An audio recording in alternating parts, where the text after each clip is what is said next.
What's going on? Everybody is three in the key. We're back.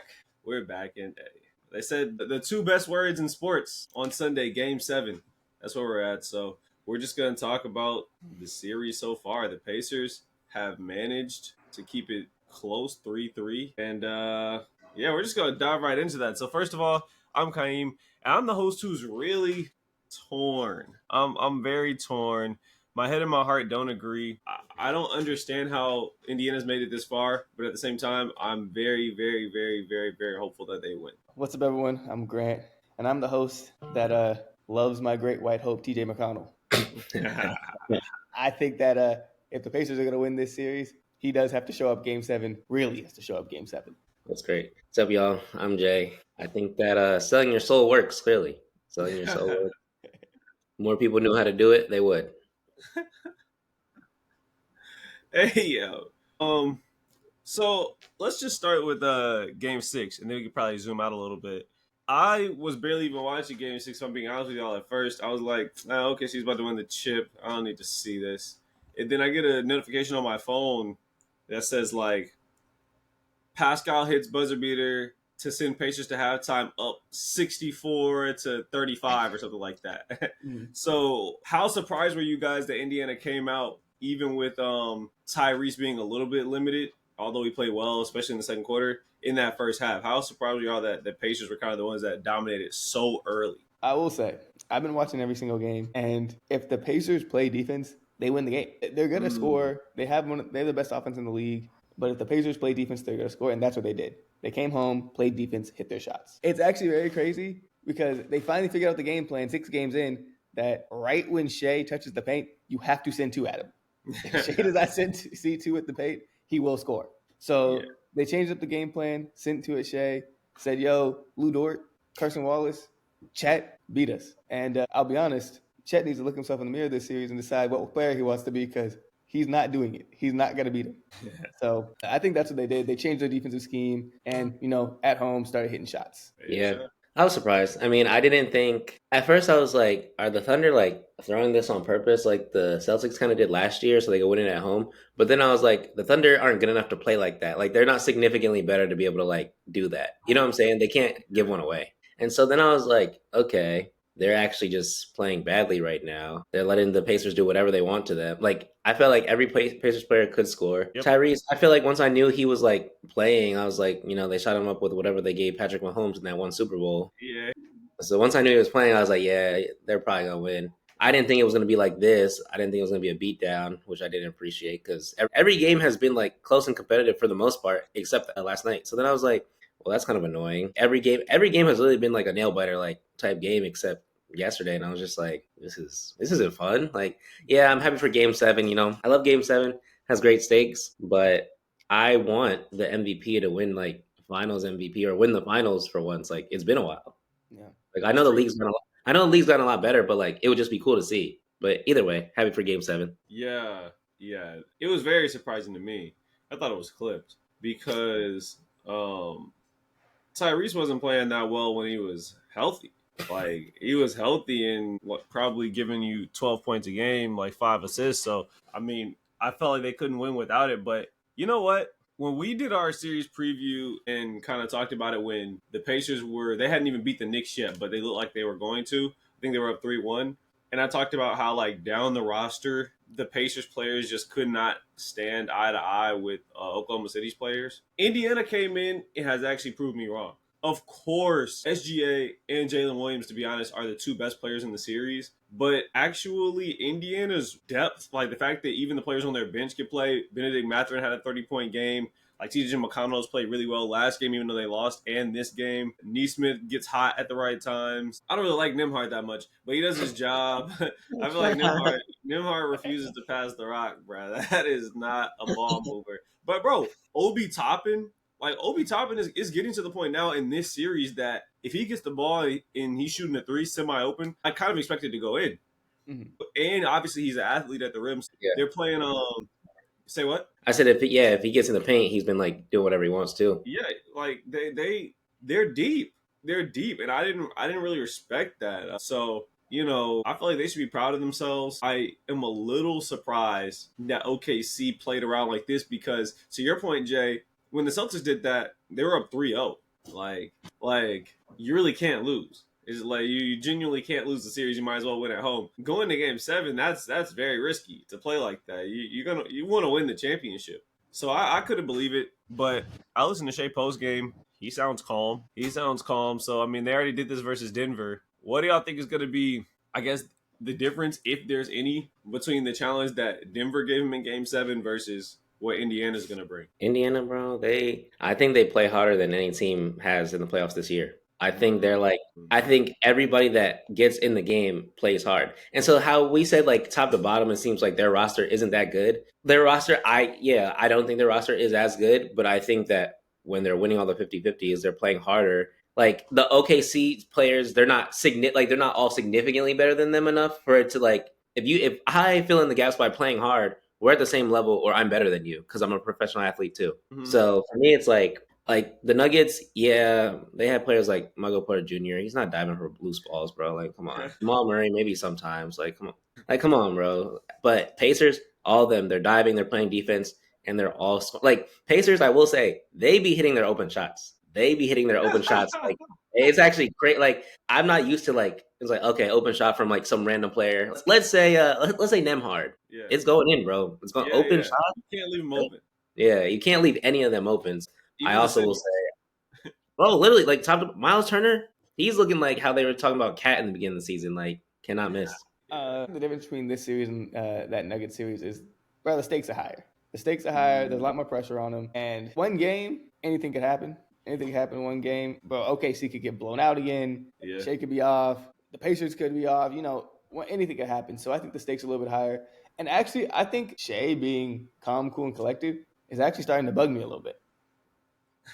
Oh, he should be worried.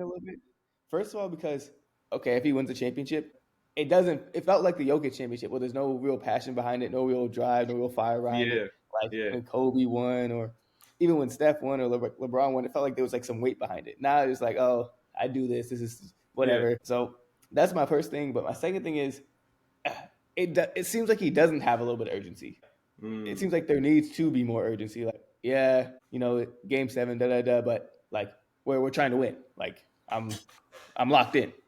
So I think the pressure, the team is young. I think anything could happen. Honestly, the role players have not played well the past two games.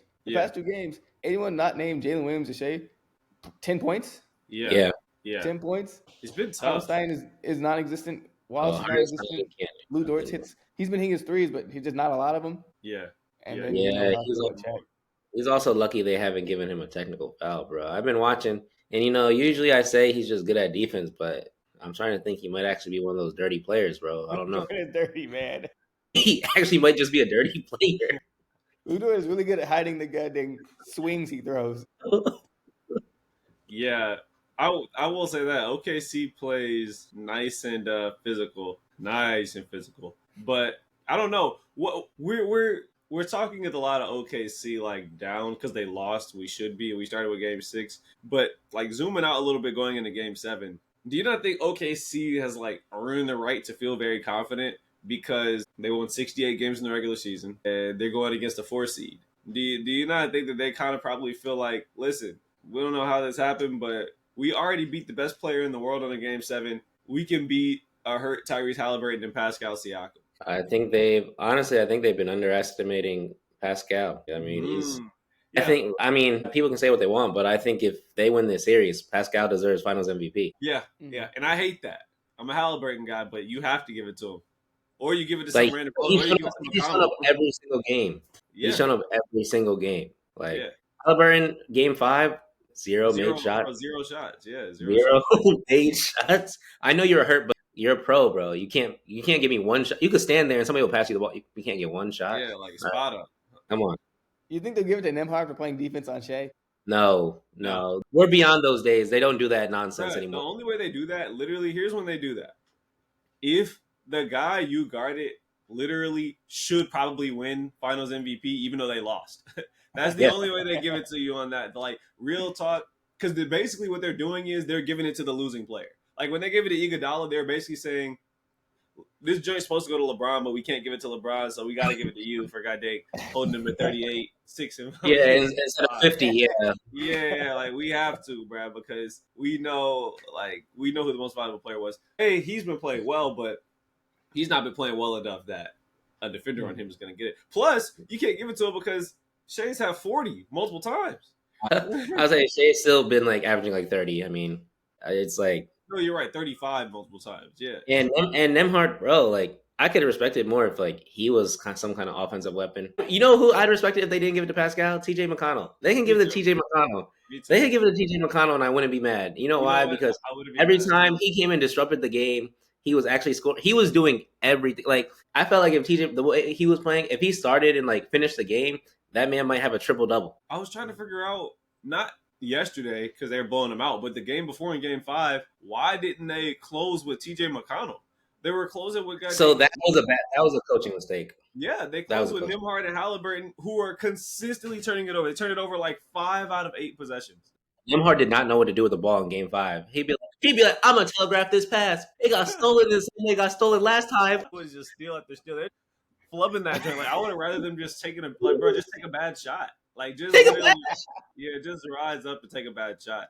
I was very surprised. Why can't McConnell get more minutes? Like it seems like he has a hard maximum of like 24 minutes. I think it's because he's undersized and like realistically on defense, if he's not in the passing lanes, he is food. Yeah, if he's not. Is he truly a defensive liability though?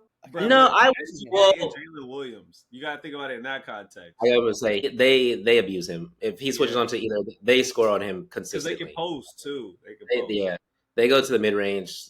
It's over. But I will say, if they finish with him Game 5, they actually might have won. I agree. I was very, and Haliburton was hurt, so I was confused. I was confused why they would even do that. But what do I know? Yeah, what do I know? I'm like, this is a very important game. You don't want to go down 3-2. I thought it was over. Okay, so the next question I want to ask is, it's a what do you think is more likely question? Do you think it's more likely that like Shai has an all-time like 40-point closeout game and becomes a legend, or if being regular isn't, he averages 30? So if being regular isn't an option, he's either gonna have 40 or he's gonna have 20 like he did in Game 6 and turn the ball over and really struggle because Indiana tightened up. In Game 7, what do you guys think is more likely to happen? I don't think he's going for 40. I got to be honest with you. I don't think he's going for 40. I think if anyone's going for 40, it's Jalen Williams. I'm going to be honest with you. I don't know how to explain it, but I feel like Shai's dribble moves don't really work on like Nembhard in them, and so that's when I will also say he's been getting away with a lot of push, like literally like pushing off, like full extend. Extension. Extension you gotta call. Extension you gotta call. And so like I don't think he's going for 40, bro.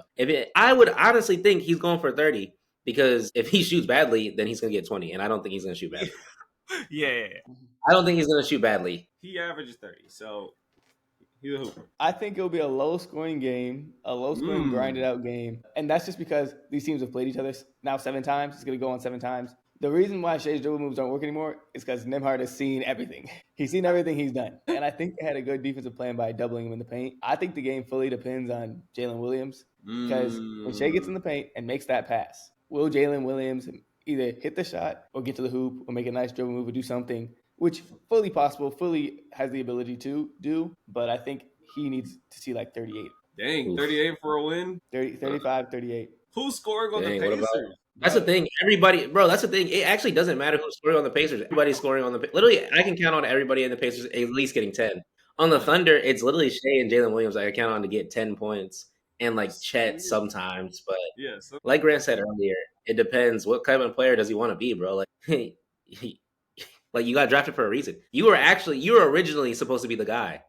And now you're third string, and you're only third string because behind you is Lou Dort, Cason Wallace, Isaiah Harden. Like, if you really think about this Thunder roster, these guys they look great in the regular season, but in the playoffs the lights have been a little too bright. I'm tired of seeing the Kenrich Williams minutes. I don't want to see any more of that.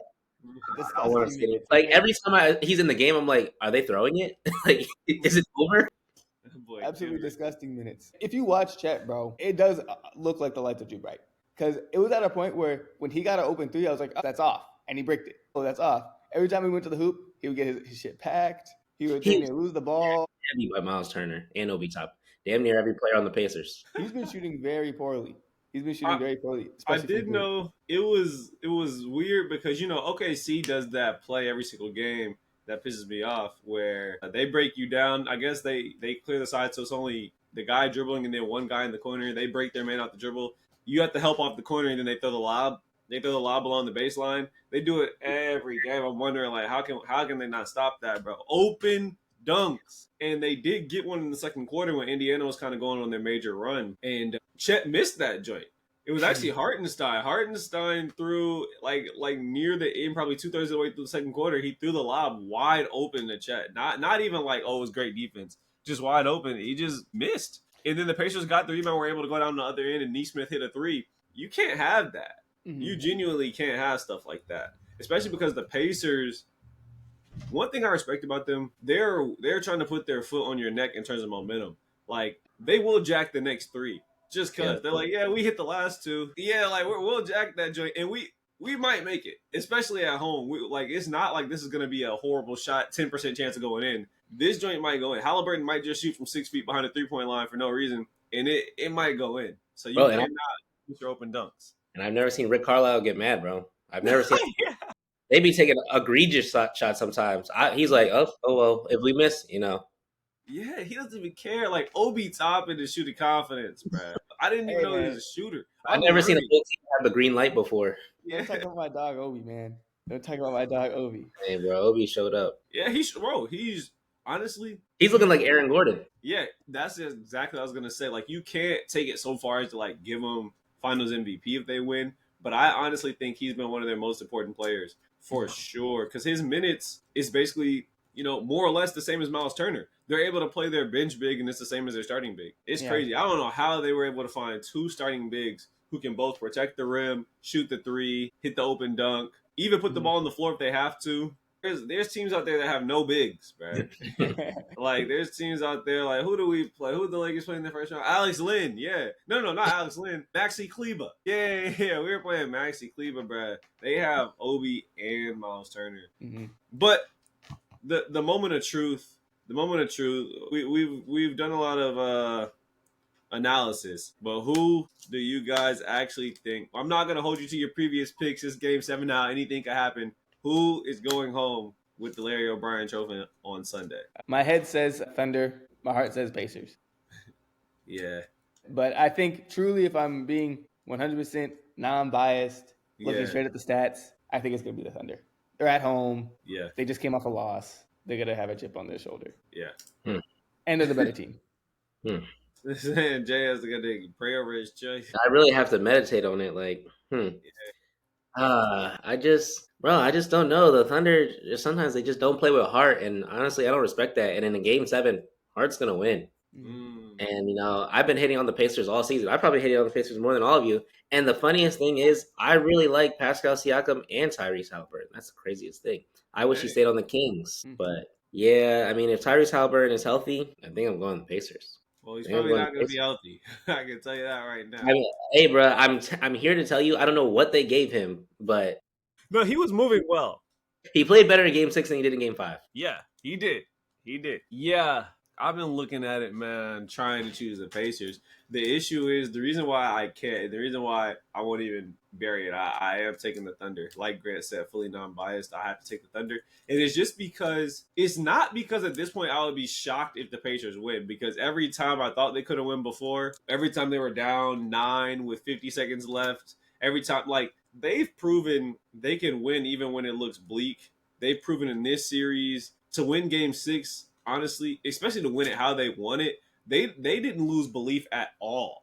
They came in this like, we can win the championship. We just got to make sure we don't lose tonight. So let's give it our all. But genuinely, bro, and this is an indictment on me as a basketball fan and a basketball analyst. I don't understand it. I can't break it down when I'm watching the game, when I'm looking at the numbers. I can't understand how Indiana is beating these teams. I'm looking at it. I get it. Like, yeah, heart is hard. It's like, it's intangible. It's like the power of friendship. I've never seen anything like it. You just said it the best way. They're winning off an intangible power. Like it's dang near supernatural, bro. They just come in, complete energy. They have complete belief in themselves. Mm-hmm. But what they don't have that the Thunder do have is two guys that even if the defense is solid, can get a bucket. Just can actually you could actually play good defense and we could still both get 25. I'm starting to view Shai. I do want them to call the extension. I don't like that, but I'm okay when he does like the shoulder bump where he doesn't extend. That's just basketball. That mid-range jumper for him is pretty much automatic. Like pretty much automatic. It's not even he's not doing like an aggressive crossover or anything like that. He just dribbles hard and then kind of stops, pulls back a little bit. It's automatic. Every time the Thunder have needed to win before, they've won. Like so, of course, Game 7 in round 2, but then also this series, they could have went down 2-0. They didn't. They could have went down 3-1. They didn't. I don't think they're gonna lose. So I'm not gonna be able to gloat. I want to be able to gloat if the Pacers win, but I'm gonna give it up and goddamn do my job and use my head. I'm looking at some stats right now. Yeah. Again, it's the bench. If the bench shows up, Thunder will win. The Thunder will win. I'm looking at Chet's stats because I'm a Chet hater right now at this very moment. Game 1, shot 22%, 6 points. Game 2, 54%, 15 points. Won. Game 3, 20 points, 40%. They won. Game 4, I think they lost. Shot 44. Okay, cool. Game 5, 26%, 9 points. Game 6, 20%, 4 points. Hey. So, bro, all you have to do is, you're telling me all he has to do is shoot 40% and they win? Yeah, yes, they need bro. more than 4. Yes. He just needs to shoot 40% and they win, bro. 3 games under 25% is crazy. I'm telling you, Indiana fans are gonna be sick if goddamn Caruso and Lou Dort and Chet all hit their first threes and they start getting rolling because they'll hit their open shots too. Not as consistently as the Pacers, though. I'll agree with you there, but they just have certain games where it's like, hey, Lou Dort's gonna hit 6 threes today. Oh yeah, I don't remember what game he started like 4 for 4. I was like, what is going on? Hey, I didn't see this number, but his 3-point percentage this series is 11%. Chet? Yes, 2 for 17 from 3 this series. Yeah, coach definitely told him to stop shooting. That's why he's not confident anymore. Yeah, coach had to pull him to the side. Yeah. Say, hey, bro, 0 for 1, 1 for 6. 0 for 1, 1 for 3, 0 for 3. That's it. That's what it's been. Yo, this is the last short thing that I know we got to get out of here, but it just made me think, like, who do y'all think it'll mean more to if they win the chip? Which team? Because they're talking, every time I turn on, like, ESPN or Fox Sports 1, they're talking about how if the Thunder win, they basically have one of the best seasons of all time. Because of what Jay talked about, they had the MVP, then they won 68 games, which is actually a lot more than, like, we should talk about that more. They were 68-14. That's kind of incredible. But obviously for the Pacers, this is a miracle run. Like they've had one buzzer beater basically per series, and they won the championship as a 4 seed when nobody would have picked them at the beginning of the year, the middle of the year, or the start of the playoffs, or even the start of the series. So which team do y'all think it would mean more to, or I guess which set of players if they were able to win? Let's say in terms of personal legacy, the Thunder, because Shai is on that trajectory of being a top 20 player ever. Yeah. Top 20, top 15, geez. So it's Shai personally. It means more for the city and the franchise, the Pacers. I think. Well, I would say for the franchise, it means more for the Pacers, but for the city, it would be more for Oklahoma because they literally had 3 MVPs on their team and came out with 0 rings. No city's ever seen that before. No city's ever seen that before. Yeah. And then their savior left. He was a snake, as Kaim likes to say. He became a snake to win some rings. Yeah, he slid it away. He's a goddamn gold. At least it's like, did they really have hope? You know, like now they have hope, so it'd be cool. But like Thunder really had pain. You know what I'm saying? Dang. Who did the internet have? Paul George? Or they played LeBron? Yeah, you knew you were gonna win. I think this is the hardest thing this is the hardest. I'm gonna go with the Pacers, but I actually agree with both of y'all. It's not because I disagree. It's because I genuinely think OKC could get back. Like the guys that we're talking about that are like even Chet, he's still really young. The whole team is really young. They're not gonna be able to keep everybody, but I think they'll be able to keep Chet, Jalen, and Shai. I think there's a bigger chance they'll be back than Indiana. I don't want to make the mistake of disrespecting them again, but I truly feel like this was an all-time. It's gonna be hard to replicate this. It's gonna be very challenging to replicate this run. And I also think Haliburton, now that I've watched him and cheered for him, the fact that he scores like 10 points sometimes, 8 points sometimes, 14 points sometimes, having that ring will like give him a little bit of leeway with the media, where like every time he has a bad game, we're not crushing him saying he stinks because he has a ring. So I'm gonna go with the Pacers, but is this close? Because I think y'all are right. SGA, man, he's better than I thought. Jalen Williams is better than I thought. I'm watching these two like, whoa, what do we look at? What do we have here? What do we have here, boys? Like, dang, these boys look like Michael and Scotty. Like, it's an effortless 30 and 25 with good defense. I'm gonna go with the Pacers. Y'all got anything else before we get out of here? No, I just want to see a good game. Like, Yeah.